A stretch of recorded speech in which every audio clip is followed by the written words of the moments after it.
ৰাষ্ট্ৰীয় পৰ্যায়ৰ হকী খেলাৰ বাবে নিৰ্বাচিত খেলুৱৈ সোহাইল আলীক আছাৰ সম্বৰ্ধনা।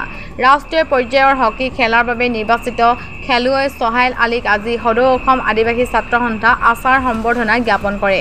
এই সময়ছোৱাত সদৌ অসম আদিবাসী ছাত্ৰ সন্থা আছা মাহমৰা আঞ্চলিক সমিতি আৰু খুমটাই প্ৰাথমিক সমিতি হলমাৰী প্ৰাথমিক সমিতিৰ বিষয়ববীয়া আৰু সদস্যসকল উপস্থিত থাকে।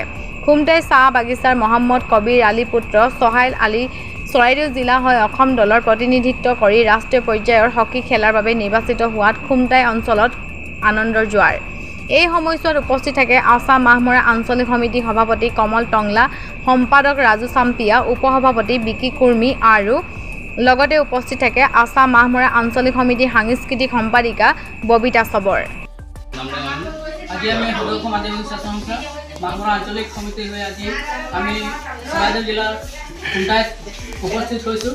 যিহেতু আজি আমি গম পাইছোঁ খুমটাইৰ এজন ছাত্ৰ যিহেতু আজি হকী খেলৰ বাবে বাহিৰলৈ ভ্ৰমণ কৰিবলৈ ওলাইছে। যিহেতু আমি শুভেচ্ছা জ্ঞাপন কৰিছোঁ যাতে তেওঁ সেই খেল ভাল ধৰণেৰে খেলি আহিব বুলি আমি আশাবাদী।